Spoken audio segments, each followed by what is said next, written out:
Hello and welcome back to our Easy Work Solutions think tank. I am Beate and I am here with Pat Roque. And now we're going to be talking about the water cooler because Pat has a whole system about how to rock the virtual water cooler. She's our workforce resilience strategist to overcome pandemic paralysis. Welcome, Pat. So good to see you. Tell us a little bit about yourself. Thank you, Beate. I'm so happy to be here. So my name is Pat Roque. Roque means rock in Spanish, and they call me the Rockstar Career and Leadership Transformation Coach, not because I rock, but because this box of rocks literally, isn't that cool? Saved my life when I was 50 and lost my last full-time job in a situation not too unsimilar to what's been going on during the pandemic for so many. I had to stop and reflect and redesign my life and my career and realize that my gift is shining the light on you and your gift, you, your team, and your organization. So we are really helping teams and individuals celebrate why you rock, how to identify your strengths and clarify your talent and your zone of genius, and drive workforce unification, because I've been working remotely since 1988. And in 2001, I did my master's thesis on best practices for virtual teams before 9/11, before COVID-19. And so, as my daughter, who's a doctor at Johns Hopkins, says, Mom, you were really built for this pandemic and helping people, because I can see around corners for things that seem so sudden and so this year. And I've been dealing with it for over 20 years. So it's my honor and pleasure to be able to share those insights and help people understand how to stay connected, even for introverts, because I think we can't unsee the things we've seen. And so this next chapter is certainly going to be different than anything before. And I don't think there's such a thing as new normal. I think it will be rewriting a chapter, and my gift is helping organizations and their leaders figure that out. That's amazing. And your rock story, I'm sure we're going to go a little bit deeper into that in a little bit, but I want to start off with, why don't you share with our audience today, what are some of the times, maybe 5 times that an organization calls you in? What do you help them to solve? So that's great. I'm so glad you asked. So I've been doing this for 33 years. I've had my business forever. So we're talking about employee engagement, retention, collaboration, right? And overcoming relationship atrophy. The New York Times had a story about how we've all lost our relationship atrophy muscles and forgot how to connect with other people, because we've been so, I guess boring is maybe a good way to say it, but so disconnected literally and physically and mentally that it's time to bring people back together. And my experience as an experiential marketer producing events all around the world is coming in super handy, because now we're tying in virtual learning, team building and such. So I'm called in for not just wellness and diversity, but belonging. I feel like that's that secret sauce, most important word, because it's not just about tolerating you and giving you a polite seat at the table, but don't say too much. It's really about making sure that everybody feels welcomed, engaged, wanted, and respected for their contribution, and that it's not supposed to be the same. It's supposed to be different. When we talk about workplace unification and accountability, how do virtual teams onboard? How do they grow? How do they keep each other accountable? When old school used to be people were lined in desks in front of the boss and you could see them there, but is being busy the same as being productive? So Gartner's talking about things like radical flexibility, because we are losing so many women out of the workforce that the country has dropped back to 1987 numbers as far as women in the workplace. So that advancement, whether it's the women, gender parity, or even the invisible middle, right? People are now, if I told you how many phone calls I've gotten because companies have laid off some, they're growing their middle managers, especially women. They need to promote them. They've actually got quotas on promotion. And yet they have never been taught how to go from buddy to boss. how to not just mentor, but to coach, because those are all important skills that are coming into play, because the leadership that we've had to experience in 2020 and going forward looks so very different than what we would have thought even January 2020. And so it's giving people confidence, communication, connection skills. And interestingly enough, because I've helped so many thousands of people through their career transformation during all of these major crises, if you will, I'm getting called to help with cost-effective outplacement and elevation strategies. How do we make sure the right people are contributing their best work, leaning into their strengths, getting paid well, and doing what they're meant to be? Because here's the one thing I learned that I love sharing. We're not supposed to be good at everything.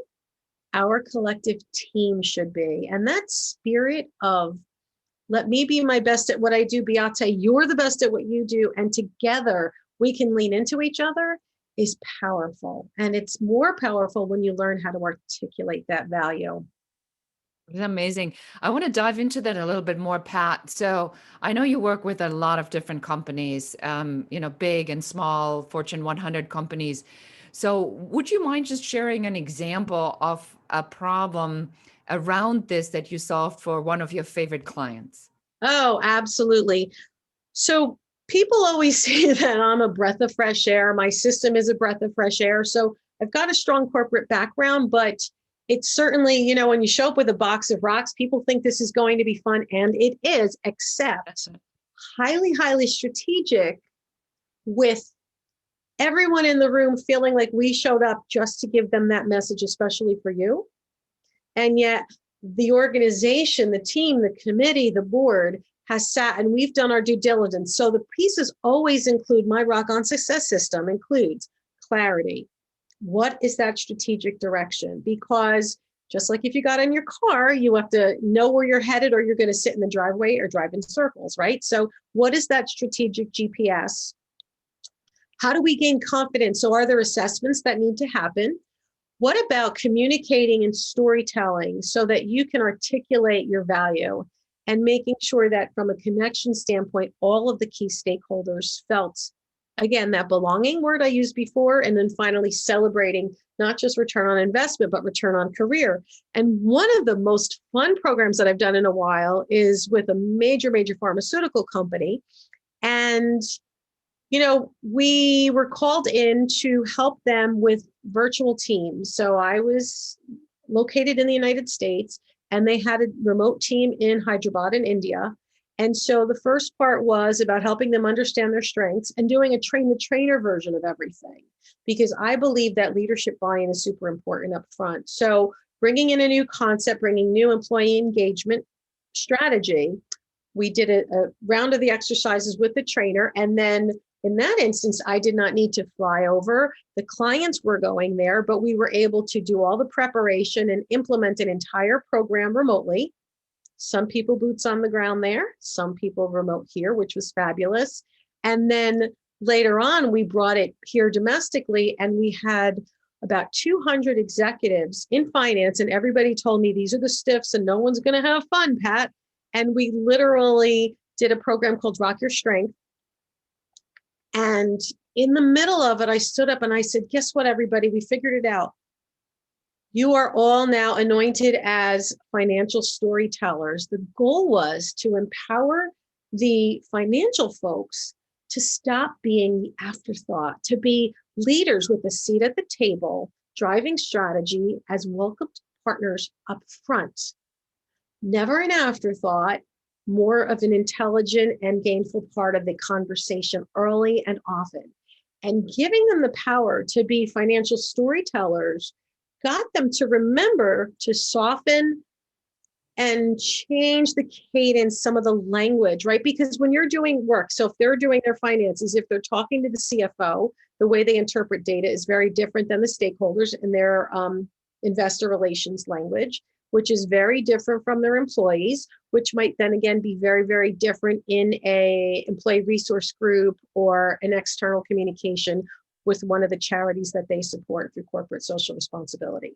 So it's the same story, and sometimes it's told 5 or 6 different ways. So making sure that folks are bought into the idea that they have goals that matter, that they are engaged and working toward things that matter. Because what's the saying? Not everything that counts can be counted, and not everything that can be counted counts. And so with it, the takeaway that the client thanked me for immensely, in fact, I just heard from her today, was, I can't believe how easy this is to turn around a situation that was frustrating for so many years, because we were constantly trying to fit people into boxes because we thought it was how we were supposed to build the stack. And instead, we brought a system that helps them identify each of their respective zone of genius so that they can contribute their best work and lean into each other. And we layered in with it a middle manager program so that they were given responsibility. Individuals, high potentials, were given responsibility to lead sections of the program so that they got to put their thumbprint on it. They had to think about it. They had to make it their own. And it was just mind-bending and fun and visual and memorable and repeatable, but it drove tremendous ROI. We had the CEO standing on top of tables, and I do mean literally. The video is hysterical.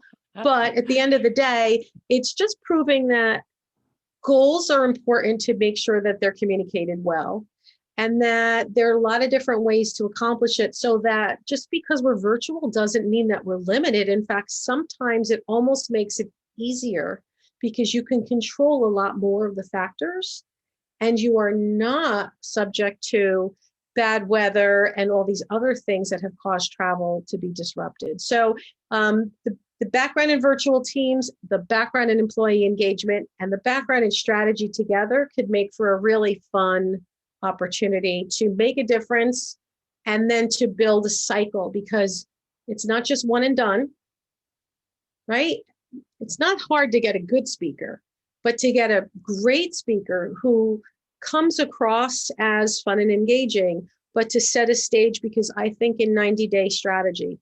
So we build an entire annual program with 90-day, a new theme every 90 days, and accountability daily from managers to their team in a way that is not intrusive, but it's very inviting. And it gives you the power to know you're doing your best work. And if you fall off the rails for whatever reason, you have a tool to communicate that and get better and right the ship as quickly as possible. So a lot of fun, big smile on my face, but it's the kind of thing where if you remember those moments in your life where you were just in your zone, and I'm watching them be in their zone. And I remember thinking to myself, I felt like I was in my zone too. So it's those moments of really bringing out the best in everyone in the room and letting them then carry that momentum. I love that. So, so if I may recap that, so it's about using a structure and a system, but within that structure, having the flexibility that people don't feel like you're forcing them into one particular scenario. And frankly, I see this again and again in organizations where these programs are so inflexible. But what I'm hearing you say is that within that strategy, that system that you build, there's room for personal involvement and engagement that will make them recognize that they do have something to bring to the table, and that's different than the other guy. And then that is their zone of genius where they then can shine and other people can see it. And zone of genius only counts if it makes an impact. Zone 100%. Of genius unto itself is a quiet moment until it's shared, and then until it causes impact. An effect. Yeah, 100%. Okay? Yes. And it's interesting because, again, that being ahead of the curve. So I'm a data collector. I love reading Gartner and McKinsey. There's so much good data that's out there right now, and watching these trends unfold, because it's almost this I told you so moment. But we're talking about, they're calling this a she-cession, right? There's such a critical trend because women have fallen back to 1987 numbers in the workforce. So the companies are supposed to be promoting up, and there's not even enough women still left in the workforce to keep hired, never mind promote. So even the program that I just mentioned, it drives engagement. It certainly drove succession planning, because we've watched all the folks who are stepping into their roles for this now being promoted up. It gave those middle managers, those invisible middles, especially some of the most introverted folks you would ever expect. They would be the more stereotypical, quieter accountant, if you will. I'm married to one, so I'm allowed to say that. But it gave them a chance to find their voice. And it also gave the women a voice to be able to stop suffocating under the glass ceiling. So these are all things Deloitte's been talking about it. Gartner's been talking about radical flexibility. Huge, huge challenge, because they said 8 out of 10 people, mindset is going to be the biggest obstacle to working backwards, working into the workplace or not, or hybrid, whatever that new normal looks like, because some companies are eliminating the word normal from their vocabulary, which I find absolutely amazing and fascinating. But here they're talking about the real hybrid champions are the ones who are going to both have the mental awareness to be all in and know that they don't know everything, and embrace folks like yourself and like myself and our other folks in the think tank to come and help solve those problems, and to hone the skill set, because just the skills without the mental awareness is not as effective, right? Otherwise, you end up immature and closed-minded, and then you're a hybrid laggard. That is the worst. But radical flexibility, according to Gartner, is going to include things like perhaps not, here's our corporate headquarters, and then you will work, even if it's from home, 9 to 5, 5 days a week. Well, nobody works 9 to 5 anymore anyway, but let's pretend. So it may include you saying that this is the schedule I'd like to keep. Here's my accountability. Here's my productivity. Here's the cadence at which we will communicate. Here's how and when I can be reached. But I am going to take yoga class, walk my dog, and cook dinner. So I'm going to take my family break between 3 and 6 p.m. in the afternoons. And I prefer to come back and work from 7 to 10 p.m. for those hours. That's my fluid, when my brain's working best. Or it's location agnostic. It's not just work from home, it's what they call work from anywhere. And so this radical flexibility may certainly be one of the keys, because it's not even quite enough anymore to say you don't have to be in corporate headquarters. I hate to tell you, but people have been feeling lost and feeling left out if they're not in the ivory tower, as they tell me, right? Even if they're at a satellite office, they've already been feeling this harbored resentment for a long time, way before the pandemic. It's just brought a lot more of these conversations to bear. And so those are some of the things that are really happening out there. Here's some of the organizations that we've worked for, all the big, Konica Minolta and KPMG and WebMD and luxury automotive and a lot of technology, universities, nonprofits. So I've had the benefit of working on the inside in and around major organizations. And it's interesting how diverse the categories may be, and yet the problems are so similar. And that, again, is why we host executive roundtables, which are my thought leadership private soiree think tank, as you will, like we're doing here to provide these easy resources. I and you have these conversations with our thought leaders twice a month to bring them around the table and share data and ask them, what's keeping you up at night now? And on that, I want to ask you a question. So, I mean, first of all, wow, what amazing information. And your resume obviously speaks for itself. So I want to ask you, so if someone is listening to this and says, well, Pat, that's a lot, but what can I do right now? What's like one thing I can implement immediately? What would you tell them? What one thing can you implement right now? Call me. Call me, because it's really, really important. May is Mental Health Awareness Month. So this think tank is originally airing in May. If you're planning May now, you're a little behind the 8 ball. You should be thinking ahead. So number one is to start really spelling out, looking at calendars so that you're observing what's happening in the news today, plus what's already mapped out for it. But really sitting and getting together and doing, like I do a complementary capabilities briefing. So we sit together and we just talk a little bit, because I hate to see you throw good money to do these little one-off patchwork moments that are nice to haves, and maybe they check a box. I get called in a lot. There's either a fire, come with the fire hose and put out a problem, or we have a big opportunity and we need to hit the deck running and solve it quickly. A lot of times conversations start at the employee resource groups, right? Because that's where people are learning to find their voice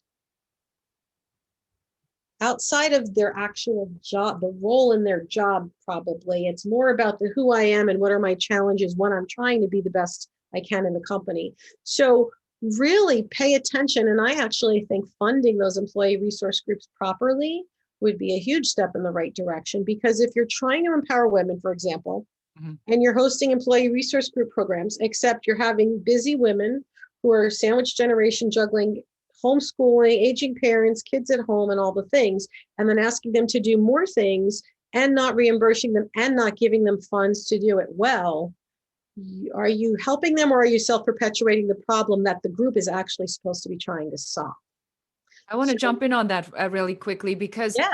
I think within that, there's a lot of stuff that can go wrong. Do you want to just talk about what companies get wrong very often? I have this pet peeve thing about employee resource groups that I call the bagel club, where the group, you know exactly what I mean, Yeah. right? Where they have to ask a manager or director for a bagel budget for, and then that's the token resource group. So give us maybe a couple pointers on what not to do, and then we'll talk about how you can serve them and how to get a hold of you and what you can provide them with. Absolutely. So I think what not to do is to overlook what a valuable resource, they're called resource groups, right? Because they are, and to really use those moments to gather input and build strategy. So instead of one-off patchwork, I was brought into a major corporation. A friend of mine worked there. I play golf with her. Golf is the best networking strategy ever, by the way. But she brought me in. She said, we started this women's leadership thing and we had the mayor come and someone else. It was two of the most boring hours of my life I'll never get back. But we won't tell anyone about this. We need you. Come in. So I did. And I had this rigorous interview process. It was great because I love rigor. Challenge me. I'll answer any question all day long. I want to know that we're doing the right thing for you and for your people, right? What does success look like? Always. And so we did that. And not only did, it was supposed to be 75 people, maybe, we ended up packing the room. It was 150 people, standing room only, men and women. And they aired it to 8,500 employees around the country as well. So it went from this little boring, overlooked and dreaded moment to this hot ticket, get in there quick as you can because you really want to be in the room with Pat. And we hid rocks and Sharpies under the seats. This is back when we were doing stuff live in person. We hid rocks and Sharpies under the seats. And I had them standing up chanting, "You rock," and literally bringing people in with engagement. So over the years, I've been brought back over and over and over again. And when I would walk in the building, people would be like, "Oh my God, look, Pat, here's my rock." And they would show me they had rocks all over the building, all over their computer stands, in their car dashboards. They would take selfies with them. They were able to turn a little moment into momentum. From a moment into momentum. And another good tip, weave in measurement. So I gave them this simple little tool. I said, here, this is what I use. It had a few things, quality of the speaker, 1 to 5, knowledge of the topic, like just start checking, give a score up to 25 points. Great. 3 questions. What was your aha moment? What can we do better? Anything else we should know? How benign is that? So people are filling it out, and I would raffle off copies of my books, and we have prizes, so they would fill them out. And I said, here's your data right in front of you. Look where they're at. They're telling us where they're stuck right here, right now. So even though this is not statistically significant scientific data yet, you have qualitative data to show where your people are feeling lost, stuck, challenged, and what they needed to hear. And so you can start taking that information. I'm doing it for a major Fortune 10 company in the next week or so. And we're weaving in some of the survey data. It's easy, low key ways to do it so they don't feel like, oh, a survey, but They've never measured value. And if they don't measure value, they're not going to fund it. Think about it. So now we're going to be able to show, here's what's happening in the pulse of your organization. Mhm. Here's what you think is happening.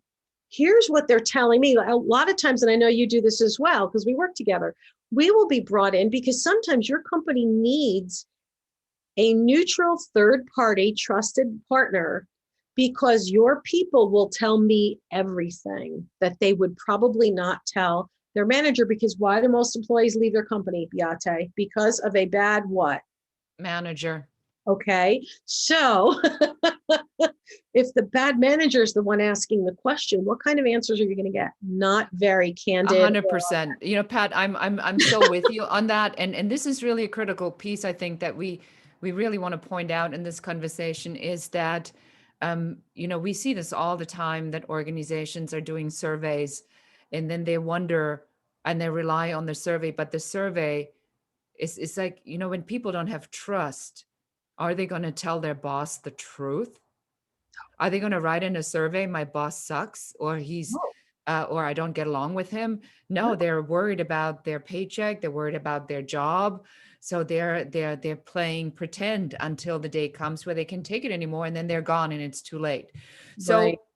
So what I like about, you know, it sounds like you have all these like little tips and tricks and techniques and backdoor strategies on how you extract data out of something that is engaging and fun and entertaining and team building, but you always do it with a particular purpose. Am I hearing that correct?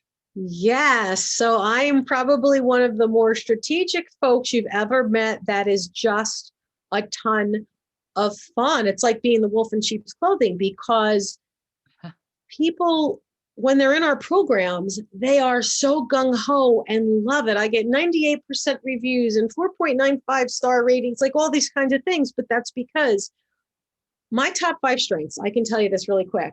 I'm an activator. I get it done. I'm strategic. We know what that means. Maximizer. Don't enjoy people that the sky is falling. I love people who know they're awesome.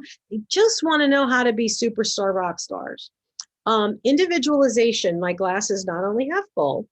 I'm grateful every day for the glass positivity, excuse me. And then individualization is making sure that every person in the seat feels like you showed up exactly for them. Wow, Every that's a person. Now I've spoken in front of 100,000. That's my largest. So 1 to 100,000, truly. And I've been on TV all over the world and stuff like that. So that's fine. But I've had people tell me that God sent me to them. I'm like, okay, but I heard it a lot, more than once. I've heard people tell me I got on an airplane and flew 6 hours to get to this conference, and now I know that you're the reason I'm here. People feel the message was meant for them. And that's because their strategy team, their committee, and our team work together to really try to peel back the onion and understand what's happening in your ecosystem. And we can test some of the theory and get them to start talking and get them to start sharing, and then give them some power to give ideas. And when we do stuff, I love strength finders. The strength-based conversations are awesome. And so sometimes it's about strengths and why you rock, I think, are interchangeable. So we use that language quite a bit, but companies understand the Gallup and the data and the strength of 30 million people haven't taken the Strength Finders assessment.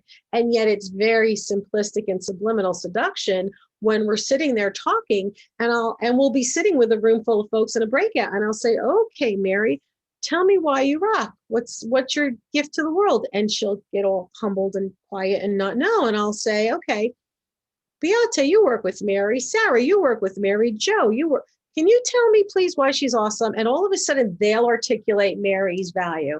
Mary starts to cry. Everybody's high-fiving. It's a virtual hug. And we've just changed the rest of her life. Absolutely. And then she knows how. I'm like, Mary, so going forward, I want you to step up and make sure you lead with that. I want you to let people know that that's something you not only you're good at, but you actually really love to do, because they'll be happy to thank you and have you do it more often. You'll be happier. They'll be happier. I take smart strategy, make it fun and conversational, and then break it down into really easy to do, easy to follow. I mean, it doesn't get more high tech than a rock that says, this one says drink wine. I mean, enjoys life, generous. So I'll pull out the word generous and it'll say, and I'll talk about, let's be a generous giver and an excellent receiver. How do you feel, Beate, when you serve other people? When we serve the folks in this think tank who call us for help, how would we feel? Amazing. True? Yeah, we change lives every day, and there's nothing sort of more powerful. So, Pat, in wrapping this up, because I mean, you and I, we could just go on forever and ever We and have ever and fun. ever, Yeah. because we have so much fun, and we both, such passionate strategists. So, would you tell everyone on the call, and how do they find you? How can they get in touch with you? Do you have any giveaways, invitations? What would you like the audience to do to get in touch with you? So thank you for asking. I'm on LinkedIn pretty much every day, and I use LinkedIn Messenger fluidly. I keep that open all day. So that's a great place to connect, because you can also see I have 80 recommendations on there alone. It's very easy, I believe, to get to know someone's professional background quickly Mm. if they've got that buttoned up. So I am on LinkedIn all the time. I'm also now on Clubhouse as a thought leader on Clubhouse. So I'm at Rock on Success on Twitter, on Instagram, on Clubhouse at Rock on Success. But you can always reach me. I'd be happy. One of the things people ask me for quite a bit, I have a free career soul searching assessment. It's for people who are trying to figure out, what do I want to do with this next chapter? What should I be asking for? What am I actually really good at, and what do I want my legacy to be? So that's rockonsuccess.com/soul, SOUL. It's rockonsuccess.com/soul. I'm very happy to have a complimentary conversation. I call them virtual coffees because I believe that whether people want to hire you as a coach or a speaker or collaborate or a personal hello, it's a great way to be able to reach out and spend 20 minutes with someone just to reconnect, say hi, and see what they need. So I'm always, always happy to do a complimentary virtual coffee. So it's rockonsuccess.com/coffee, COFFEE. That's easy. rockonsuccess.com/coffee. More than Excellent. happy to help. There's always free stuff on my website, rockonsuccess.com. Everything's Rock on Success. It's easy. Wonderful. And that is how we met, in a virtual coffee. So this is how the story begins. So Pat, thank you so much for sharing your zone of genius with the audience today. And thank you everyone for watching, and goodbye. Thank you. How'd that feel? Easy. Good. Yeah, exactly.